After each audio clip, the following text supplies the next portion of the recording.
Now, last week, the Sydney Morning Herald interviewed lefty Imam Grant, who was complaining that people banned from Twitter for spreading hate had been reinstated. That's the E-Safety Commissioner, The yes? E-Safety Commissioner, no less. The report names one of those people in our E-Safety Commissioner was named as, well, a great friend of this show. You will remember him very well. He's been on here many times. Andy No, described by our E-Safety Commissioner as a far-right influencer. Ooh! Far-right? The problem is that Andy No was never banned, isn't far-right, and in fact was bashed. You'll remember he came on this show only hours after being bashed up by extremists of the far left when he was reporting on their violence in San Francisco. Well, joining us now again, great to say that you don't have the bruises have healed, Andy. You're looking a lot better than the last time we saw you. It's great to have you back on Outsiders.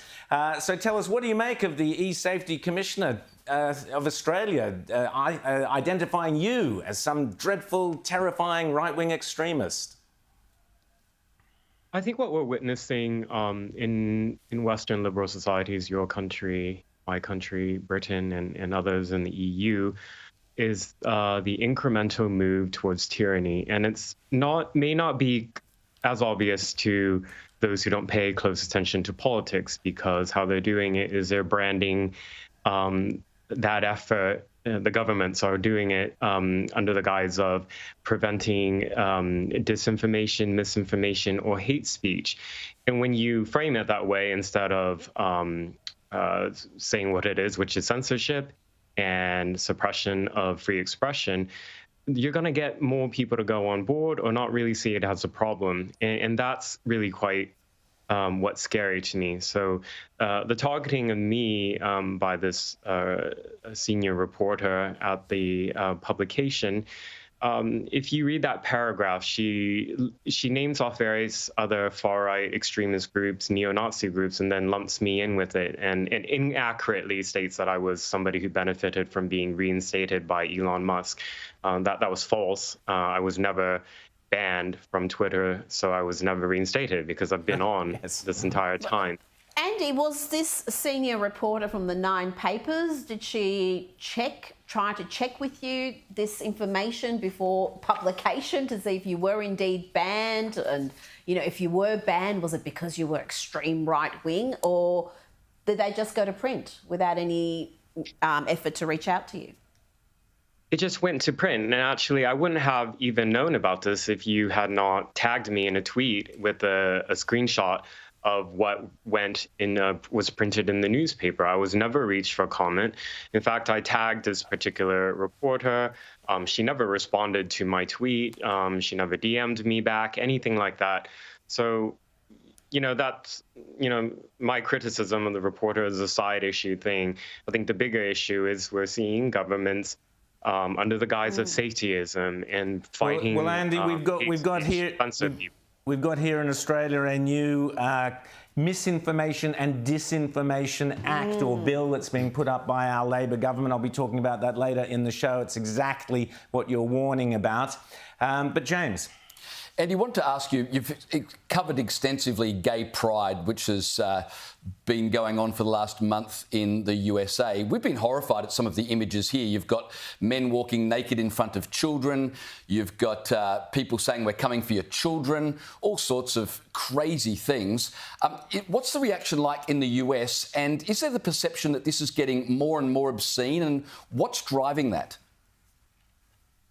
I think it is getting more obscene, and what makes me actually, well, obviously disturbed, but sad as a gay man about this is that when I speak to older gay and lesbians who have in their living memories remember what discrimination was like in mainstream society, now to see so-called LGBTQ activists lean into really horrific stereotypes about gay people, such as that we target children, that we're intentionally grooming them, using this as part of the chants or as part of the messaging.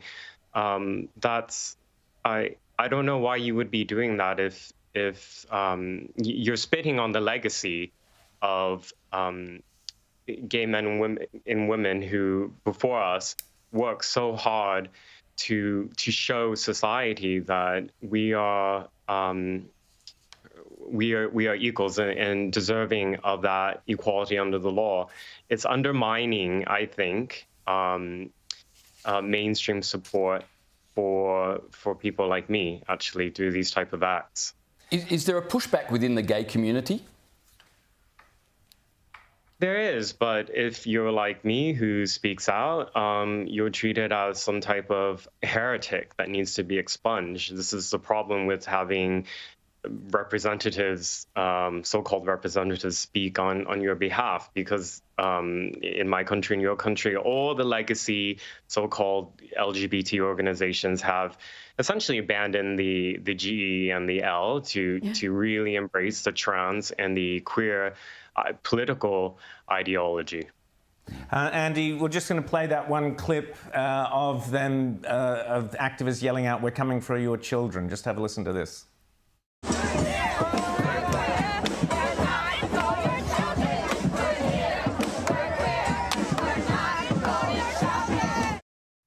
So I'm so glad to hear you speak out as a gay person, particularly the long legacy of decades of LGBT people fighting for rights for the rainbow flag, etc. That's now been replaced and taken over by that weird triangular, whatever it is, flag that flies everywhere now, including in Sydney.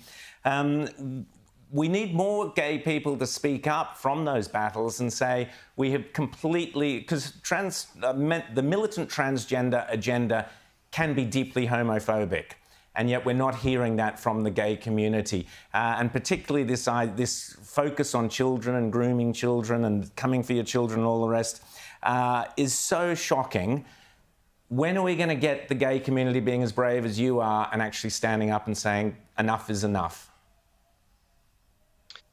I don't know what it takes, because every year, let's just say in the last 5 years that people have been paying attention to the legacy activist groups and the events they put on, it seems to be getting worse every year. And they're leaning into the criticisms of those parents and regular people who speak out, and embracing that type of problem as part of the identity. And that, I mean, that's really sick, actually. Like, joking Rita? about grooming and going after children, that's not a joke. No, and NBC tried to do some ridiculous cover story to make it sound like, oh no, there's some rich history of chanting, "We're coming for your children." Of course. And they got absolutely fact-checked on that, because it was an absolute activist piece of nonsense. Now, you cover the far left's violence. We saw the riots, the BLM riots throughout America. You covered those beautifully. And now we're being told what's happening in France is their version of the BLM riots, because these are, and we're going to talk a little bit later in the program and show some footage about what's happening there. It's extraordinary scenes. But this is all race-based, the rioting in France. Can you just give us a little bit of a idea of what sparked this and what's happening there right now? So my book about Antifa, the first time it was translated to another language was France. And when I went there in 2021 to talk about my book, I said that I expected France to have its George Floyd moment at some point in the near future, because many of the conditions that arise in the US for the 2020 deadly riots, there are similar conditions in France. You have ethnic minorities that are really propagandized into a grievance against the state in France.